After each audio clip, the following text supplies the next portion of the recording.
thanks for joining our third and last session for today. The topic of this session is public manipulation. Our two speakers will be Professor Thi Nguyen from the University of Utah and Professor Richard Rogers from the University of Amsterdam. Let's begin. So our first speaker is Thi. Thi is from the Department of Philosophy from University of Utah, as I said, and he is a philosopher engaged in a variety of fields such as aesthetics, ethics, and epistemology. He writes about a plethora of topics ranging from trust, art, games, communities. His focus is on how social structures and technologies shape how we think and what we value. He is a prolific author, and I'll quickly mention only few of his recent publications. So one of them is a book published last year by Oxford University Press, titled Games, Agency as Art, and the award-winning paper, Trust as an Unquestioning Attitude. Today, Thi is going to talk about the seduction of clarity. The digital floor is yours. Thank you so much.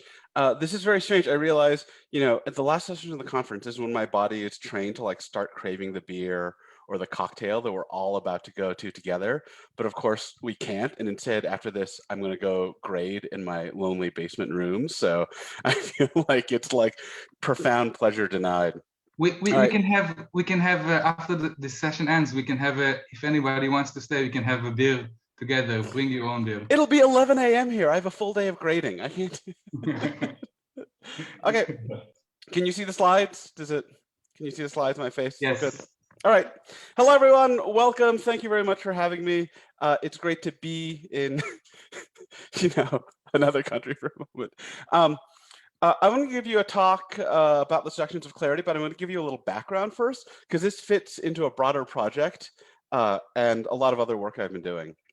So in the background, I've been working on this project on gamification and metrics. So there's this, actually, Ori mentioned this book. This is my book that just came out. And most of this book is like a love ode to games. But the end of this book is about how if you understand games well, you'll understand what's problematic about gamification and metrics. And I talk about a lot of them in that book. I'm really interested in what happens when people enter into some kind of institution and they have these rich, subtle values. Like, I don't know, you go to philosophy for your love of wisdom and you come out of grad school obsessed with like citation rates and what journal ranking your publications are in. One of the applications for me that's relevant for this is a paper of mine that's about to come out, that's online already, called How Twitter Gamifies Communication. And what I'm really interested is the way in which games offer a constructed experience of an alternate form of agency, where that alternate form of agency involves pleasure in part because the values are clearer. So here's a basic idea. In our normal life, values are rich, values are subtle, values are polyphonous. It's hard to figure them out. But in a game, for a moment, you know exactly what you're doing, and you know exactly where you're going, you know exactly how well you've done. But the trade for that is, in order to get that into ordinary life, in order to gamify things like education or work, we need to trade rich, subtle, multi-dimensional values for simple, mechanically measurable, standardized ones. So in this other paper, this background paper, How Twitter Gamifies Communication, I'm really interested in the idea that Twitter makes communication more thrilling, precisely because it feels good to watch your points go up and see your communicative victory. But that involves aligning our motivation with points. So when we do that, we trade the rich and plural values we have in all the kinds of things we can be interested in communication for a simple interest in popularity as measured in likes and retweets and followers. So that's my background coming into this stuff. So I started asking, since all of this work was just about the clarity imposed by quantified metrics of value, I started asking if there was a more general phenomenon that was outside of just metrics and points, in which a system could be engineered, not for actual clarity in the Cartesian sense, but to give you the feeling of clarity, right? Just like a point system could give you a feeling of the clarity of value, could you get a fake feeling of intellectual understanding? So here's the general idea of this talk. This is from a paper that's about to come out called The Seductions of Clarity. Again, this is the preprint is online on my website if you're interested. So the general idea is that a feeling of clarity, a sense of clarity, will play a role in cognitive resource management, and that clarity plays the role of a heuristic for terminating thought and inquiry. And we need this, we have to have this. But hostile or manipulative forces have a good reason to try to manipulate the feeling of clarity to get access to controlling when we stop thinking about things. So this is an approach. So a lot of you probably know that in social epistemology, one of the big approaches has been the approach of vice epistemology. Vice epistemology tends to ask questions like, oh, why are people listening to so much fake news? And the answers tend to come in terms of individual character descriptions, like our laziness, our intellectual cowardice, our inability to check up on things. I think another worthwhile approach that we should take is thinking about environmental and institutional and structural features that take advantage of our rational processes, especially the rational processes we have as limited beings. So I've been doing this for a while and I just came up with a name for it. So my name for it is hostile epistemology. And what I think when you put the focus on aggressive structural features, you start to see very different things. And I just want to say that by hostile epistemology, I'm not assuming hostile intent. I'm using the term like a hostile environment, like Mars is a hostile environment for humans. And I just want to point out that hostility is relative to purposes and capacities. So the deep sea is a hostile environment for me, but not for certain kinds of fishes. And it's also relative to intentions. So there's a really good new French bakery by my house, and it's very conducive to my aesthetic efforts, but it's very hostile to my efforts to not eat like shit. So hostility is relative to capacities and purposes. So I want to think about what makes a hostile environment, either designed or not designed, for beings like us with epistemic purposes. What's a hostile epistemic environment? You can think of two basic strategies in hostile epistemology: cognitive seduction, which is the manipulation of positive epistemic signals, and cognitive intimidation, which is manipulation of negative epistemic feeling. So this is a study in the hostile epistemology of cognitive seduction. So here's an interlude. A lot of people, I think, want to say this post-truth era we're in is about individuals losing an interest in the truth or becoming lazy. Maybe that's true. There's some empirical reason to think that's not actually true, but I'm really interested in the possibility that good faith efforts to know are being subverted by structural, social, or technological conditions. So that's why I want to study the hostility of the environment. So to do this, I want to take on a methodology. So this is kind of stolen from Descartes. I'm sure you all know what I'm stealing from. So to think about what kind of environmental features might be hostile to us, whether they evolved or came about randomly, as a methodology, imagine an intentional manipulator. Also, there are some intentional manipulators, right? So let us all take on the role for this talk of being people that want to use various cognitive biases and heuristics and design flaws to manipulate people in order to manipulate a sense of clarity to get people to accept whatever pattern of thought we want. So the main idea I have here borrows from William Winsat's wonderful book, Re-Engineering Philosophy for Limited Beings, Piecewise Approximations of Reality, which is an amazing title.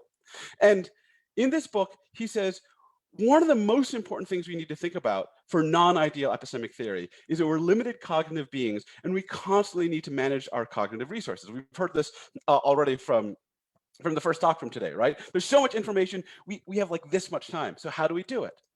So here's one familiar management technique that people talk about a lot: intentions and resolutions. So Michael Bratman and Richard Holton have talked about how intentions and resolutions are techniques of settling the mind against oncoming considerations to create cognitive inertia. So for example, if I have decided tonight for dinner to cook roast Italian fish. I decided that this morning, and when I settled my mind, I'm not going to reconsider that unless something wildly changes. I might have slight shifts in attitude during the day, but I'm not going to reopen the door to consideration because that would be cognitively exhausting. So I sometimes need to shut myself off from incoming considerations in order not to just blow my cognitive resources on just fruitlessly. So to avoid endlessly draining our cognitive resources in general, we need a good enough point to get to a good enough point and terminate inquiry for most practical deliberations. We can't think endlessly, right? So here's something we need.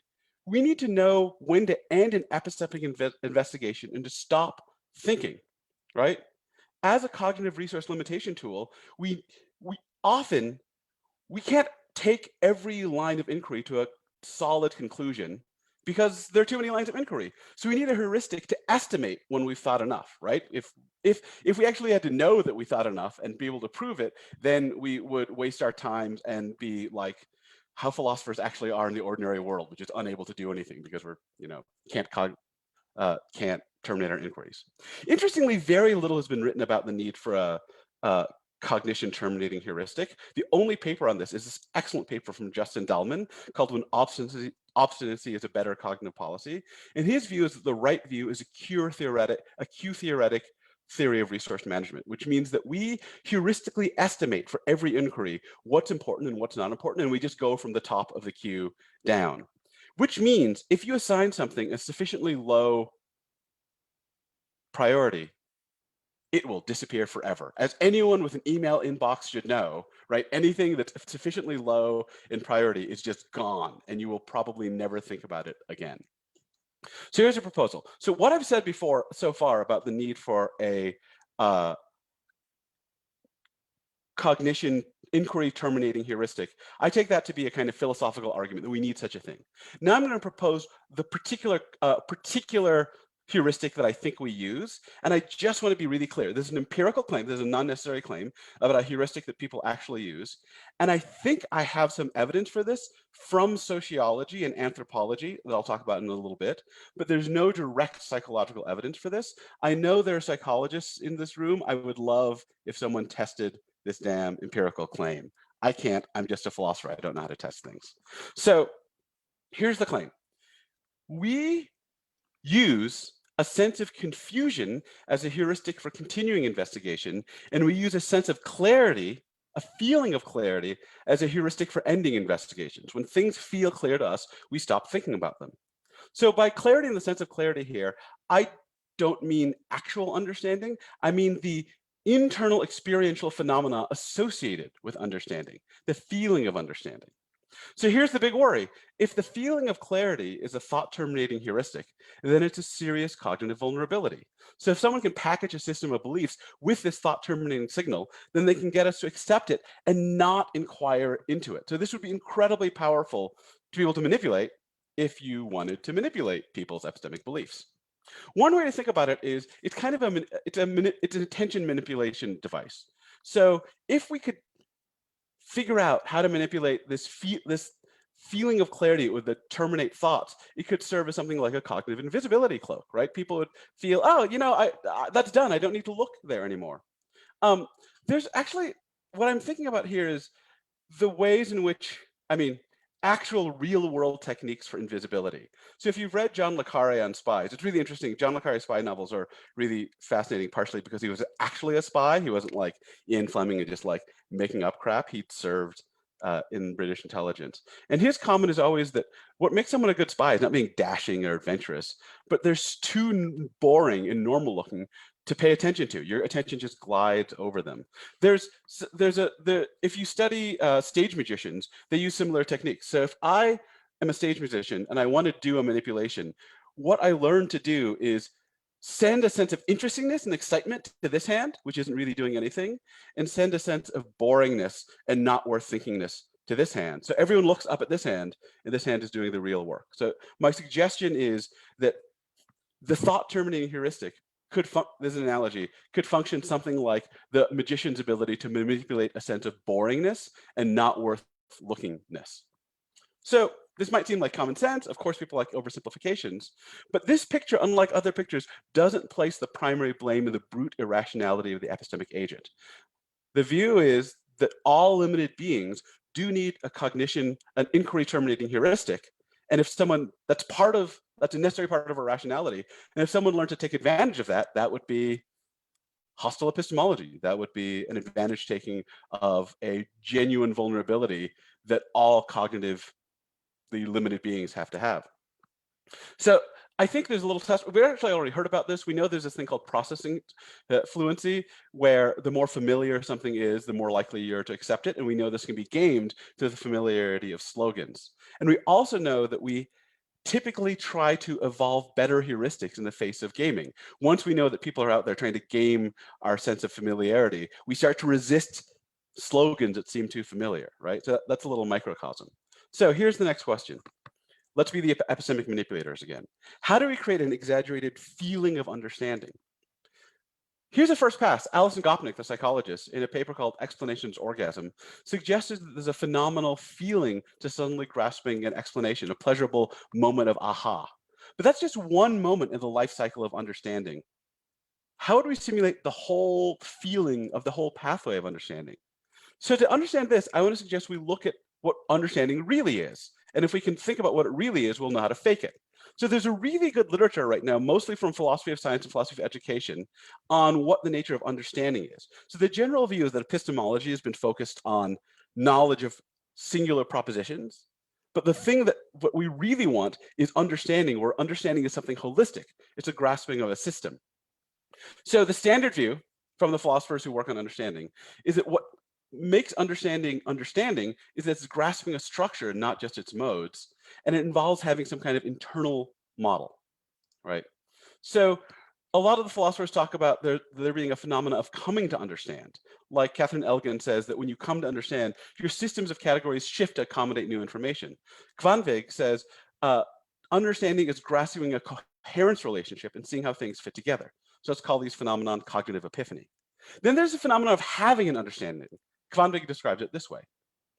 To have mastered such explanatory relationships is valuable, not only because it involves the finding of new truths, but also because finding such relationships organizes and systematizes our thinking on a subject matter in a way beyond the mere addition of more true beliefs or even justified true beliefs.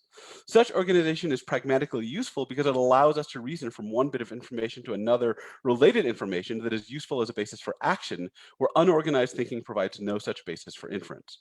Moreover, such organized elements of thought provide intrinsically satisfying closure to the process of inquiry, yielding a sense or feeling of completeness to our grasp of a particular subject matter. So let's call this cognitive facility. So to summarize that, when you have cognitive facility, you can move between nodes in a network and see connection, and you can accommodate new information. Michael Strevens adds that part of cognitive facility and understanding is the ability to communicate that understanding to other people, to take the model you have and give it to someone else.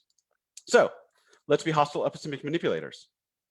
We want to now create a system. I'm going to rubbing my hands as the evil manipulator. We want to create a system that maximizes the feeling of ideas sliding into place, maximizes the feeling of seeing connections, maximizes the ability to generate some kind of explanation, and maximizes the sense of communicability. So this might seem really hard, but we epistemic manipulators have a serious advantage. People who are after genuine understanding are constrained by genuinely epistemic considerations. We manipulators are free to redesign the system to maximize the feeling of clarity without having to worry about getting it right. Footnote, citation, this argument is actually adapted from my mother. My mother used to tell me, of course you like fast food. They aren't constrained by having to make things healthy. They can just go all out delicious. I can't make things as delicious because I have to make food healthy too, because I love you, says my mother. So, same suggestion. We epistemic manipulators are, as epistemic junk food purveyors, freed up to maximize deliciousness. So a potential weakness is that people will change their heuristics if they can detect errors. So the system needs to mask errors, typically by making claims in non-testable errors, like, say, embedding scientific claims in moral claims. So if a manipulator can get their system in first and trigger the stop investigating mechanic, then they get a certain kind of control. So here are two case studies. One really obvious thing, I think, that is good at getting this feeling of manipulation is a conspiracy theory. And I think this is why we see so many conspiracy theories in various fake news cycles. A conspiracy theory is made to give you the power of being able to quickly explain things and to pass it on to someone else so they get that power too. So that maximizes the feeling. I take that as obvious. We can talk about more about that, but I'm going to skip forward. I think a less obvious case study is bureaucratic metrics in educational assessment and other systems of standardized bureaucratic language. I'm going to rush through a little bit of this stuff. There's a bunch of anthropological and sociological information back here. Yeah, I'm going to rush for a little bit. So I was in charge of assessment in my department, and here's how things went. We were supposed to code all of our claims about success in the department in terms of something called educational learning outcomes, which were a standardized language of success in the university. So when you standardize your language, every class result connected automatically up to departmental results, which connected automatically up to university results, which connected automatically up to official mission statements. So notice what this gives you. it gives you a sense of cognitive faculty. You can easily produce justifications, you can easily see connections, and you can be sure of being understood and make sure that justifications are actionable because they're presented in the standardized language that's been pre-made to make communication easy. In other words, the system has been engineered to create the feeling of understanding by creating the feeling of being able to quickly make justifications, connections, and communications. I just want to emphasize here that the point is that creating a regular vocabulary, especially tied to triggers for action, goes a long way towards creating a sense of communicative facility and prepares the ground for the sense of communication and the sense of being understood, even if in doing so, you're sacrificing the actual transmission of difficult content. So my claim, by the way, isn't that quantification or bureaucracy is useless. It's the systems of standardization required for the functioning of institutions create a typical danger, which is a seductive feeling of clarity. And here's a more advanced worry. So I'm worried that when we have kind of like preset categorizations that make us feel like we understand, we may lose sensitivity to things that don't occur in those categorizations. So the worry is that seductive clarity, especially in the bureaucratic case, trades away openness and sensitivity to novelty and detail in exchange for the sense of easy communication. And the worry is that it may terminate investigation into sensitivities beyond the available categories because as long as we cognize within the provided categories, we have this sense of finality and closure. So again, a quick way to put it is I'm worried that systems of standardized bureaucratic justification will blunt our sensitivity to rich moral detail that doesn't easily fit into the standard categories provided within the justificatory regime. So what's the advantage? What's the alternative? One suggestion, Elizabeth Camp suggests that metaphors are ways of gesturing at the world, to pointing at things where we're not sure what the relevant detail is. So one of the interesting things about metaphor is metaphor doesn't pretend to finality or clarity. It wears its unclarity on its face and it calls attention to it. So so one suggestion is that speech that implicates some kind of finalized system triggers us to close off further investigation, and speech that implicates non-finality and indicates its unclarity would encourage sensitivity by encouraging further investigation. Last thought, how do we fight the seductions of clarity? One suggestion is we can try to evolve on the individual level a counter-heuristic. So this is what this looks like to me is, here's an analogy. I think a lot of us started, maybe for evolutionary psychological reasons, with a heuristic that said something like, eat food that's salty and fatty. That'll be what you need. And of course, that was fine in the environment of evolutionary adaptedness. But once industrial food processors figured out that that heuristic was gameable and they gamed it, we needed to evolve a counter heuristic. And I think that I've slowly evolved a counter heuristic, which is noticing when things feel a little too engineered to be yummy. And this is like I eat a chip and I'm like, oh, that's delicious. And then I'm like, wait, how oily is this? Like, this is just too delicious. And so one possibility is that the response to having our original heuristic gamed is to try to evolve a counter heuristic where we get a feel for what things feel like when they've been engineered to feel closed and clear, to get a taste and sense for the feel of engineered fake clarity. Last thing, a big picture, just a thought. So a bunch of my papers are connecting here, and here's the way they connect. So in how Twitter gamifies communication, what I'm trying to suggest is that Twitter offers us a trade where if we simplify our goals for communication, we'll get more pleasure. In another paper with Becca Williams called Moral Outrage Porn, we suggested that there's a certain relationship you can have to morality where you adopt simplified moral systems for the sake of pleasure rather than moral correctness. That's the carrot. So in the system, you might think that these are goads to get people to take up some alternate simplified belief system that includes a moral system. And the other part of the system is an invisibility cloak, what I've just described, in which you can hide complexity and difficulty under a cloak of apparent clarity. So the picture, again, to go back to this analogy with the magician, is that a good epistemic manipulator would want some systems that drew the attention in certain places by offering pleasure for adopting a simplified belief system, and then they could hide the real complexity and grit behind seductive clarity. That's it. Thanks very much. Thank you, Till. It was wonderful.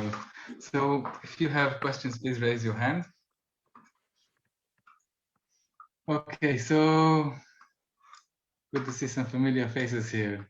Karen, please. Hi, Karen. Hi, T. Thank you so much. I really love this project.